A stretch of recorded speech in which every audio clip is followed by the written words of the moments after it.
What is going on, everyone? Today is the Painless Wholesaling Hour, the Investor Thrive Live, whatever you want to call it. Today, what we're going to be going over is how to sell a wholesale deal, assign a deal that literally you shouldn't even be able to do.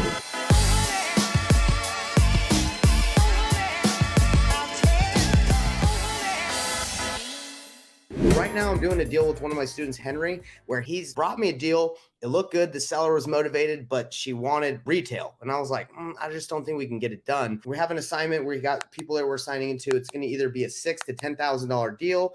And this deal makes absolutely no sense for a wholesale deal if you were just to give it to someone, just because there's not a ton of equity in it. We're basically selling it for retail, but because we have the right terms, because we know how to structure these things, we're able to get it done. Now, look, I'm currently in my Airbnb. I'm on vacation right now, but that is the beautiful thing about wholesaling and doing real estate investing is you can do it anywhere. I'm on my laptop. I'm with my family on spring break. And I'm in the Airbnb room. They're out there having fun, eating. And I said, look, I got a batch call. I'm committed and I love batch and I love doing my job, but I'm on vacation. But I said, hey, I got to take an hour to make, $6,000 to $10,000. I didn't say that I got to take an hour to make that, but I basically got to get this done, but I can do it from anywhere. I can do it from my Airbnb. I'm in St. George, Utah right now. I just went to Zion's National Park with my family yesterday.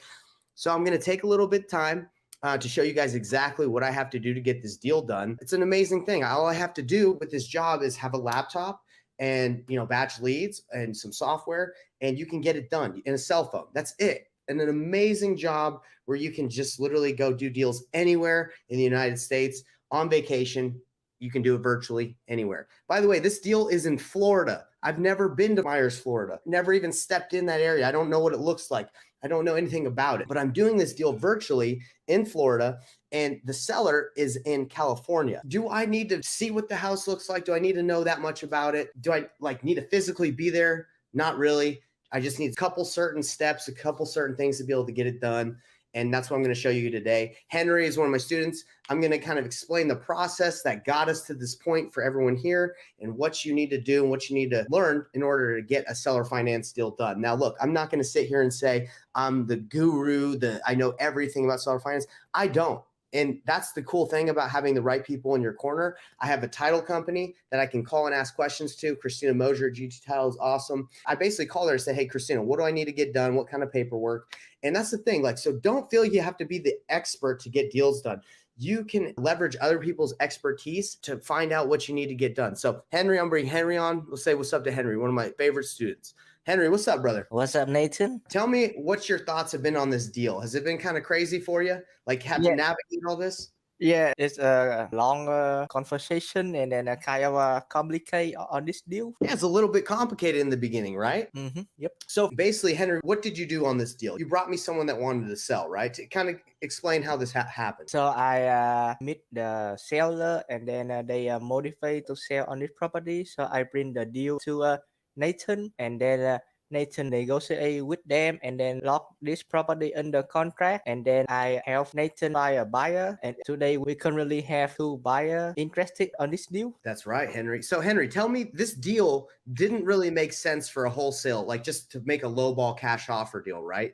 So this is what happened, everybody. This seller had the house listed on the MLS and she wasn't able to sell it, but she's motivated. She wants to sell. So I talked to her and I said, hey, look, if I were to buy this thing all cash, I would be around 210 or 200,000 of what you owe. That's kind of what she owes, right? And she's like, look, no, I want 300,000. And that's retail. That might even be above retail. And I said, look, the only way I can get you that price is if you give me the terms, right? If I'm able to take over your payment, if I'm able to put no money down and I can pay you out in the future, that's the only way we can do it. And Henry, do you remember what she said? She said, yeah. She's like, okay, yeah, I'll take terms. So what we did in this situation is we said, okay, I can give you retail, nothing down. And the reason why I was able to do this, Henry, is because Airbnb in that area, it's about $3,000 a month, right?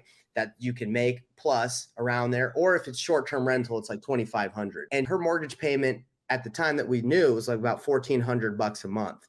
And, PITI, principal, taxes, insurance, interest, it was about $1,700. So you could still cash flow pretty good. So I was like, okay, someone would be able to take on this property, cash flow, and then in 2 years, they're hoping when the balloon payment is due, that it's worth more than 300,000, right? So they're cash flowing. They get an investment property with pretty much no money into it. And, there's investors interested. And there's also people that would be willing to live there that have bad credit that would be willing to do it as well. So that was kind of our goal. So we got it signed. 2 years is very short on a balloon payment. Usually you want 5, but I said, okay, let's try it. So 2 years. So we looked around. Henry has a buyer. He's a investor out of Canada that is interested, and he wants to buy some more properties in the United States. And he's willing to do, at the moment, 10 down and, make those payments and then balloon it out in 2 years. I have an investor from Salt Lake City that I'm tight with that's willing to do $5,000 to $6,000, depending on, we structure it. And that's kind of where we're at that point. Now, look, I'm totally willing to make $6,000 to $10,000 on something that was not a deal at all, right? Henry, this is not a wholesale deal traditionally. You couldn't get it done, right? And the only way this makes sense is if, you're able to do it creatively. So I just got off the phone with my title company in Utah. My title lady, I said, hey, can you help me out? This is a Florida deal, but can you help me draft up the paperwork? And she's like, of course, I can do that. So she told me exactly what we need. So I'm going to tell you guys what you need in that paperwork. And I know this is a batch call, but this is kind of what happens is you use this information from batch, you market to this specific area, you get a seller, and you need to be able to know how to navigate these offers that you make. You make a low ball, you make a low cash offer. If it isn't accepted, then you go to the next option. We say, look, I know you want retail. The only way I can get you retail is if we list this property or if we buy on terms. So I never give up. I don't just say, okay, let me follow up with you and check. I say, okay, there's some other options we can explore. So that's what we're doing with this. So don't be throwing away your leads of people that want to sell, but they want retail, because you can get it done like we're doing on this one. Now, what's the next step? I just talked to Noel Henry, the seller, and I'm saying, okay, hey, we're good to go. We just need to discuss a couple things with you. So this is kind of what happened. When we first talked to the seller, we believed, she told us that the PITI of her property, of the payment, was about $1,300, right? Including principal, interest, taxes, and insurance, all right? So we have to at least cover that or pay higher than that to get this deal done. So I said, okay, we can do 4% interest at $300,000 because that's what you want. And our payment would be like $1,432. So it would have covered all that. So I just looked at her mortgage payments, actually 1722 PITI. So what I believed we were going to have to pay on that is actually we're going to have to pay a little bit higher. Again, where we're at right now is it's time to assign this to our buyer. I have a buyer that's willing to pay $5,000 to $6,000 and he's ready to go. He's like, yeah, just sign me the paperwork. Now, Noel, the seller we're working with, we just have to maybe sign another addendum because today is the end of we're supposed to close. So we're going to sign another addendum. I'm going to put in a little bit more verbiage in the paperwork so we can get it done.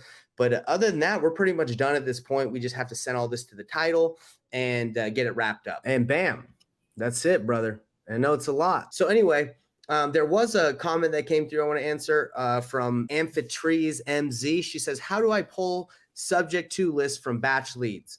So the thing is with subject to is there are certain lists that you can pull that are lower equity, because usually subject to is when people don't have a lot of equity in their property. So you can pull lists of people who've just purchased properties, that might have different indicators like absentee owner, maybe like, tax delinquent, evictions. You can do other things. But the way I do it is I just offer it to everyone that I talk to. If I make them a low offer on any list I pull, absentee owner, high equity, any of the lists in batch that have motivated sellers, you want to be able to pitch creative terms to anybody that doesn't accept your initial low offer. So I don't think there's a specific list you need personally for me that you need to target for subject to or seller finance. I just think you need to be able to know how to pitch it. All right. And for anybody else that's going to watch this in the future, guys, this is it. This is a full blown navigation of showing you exactly how to do this. And sometimes there's areas and places you go that you're new and you got to figure it out. And that's about taking action. That's how you get started. You take action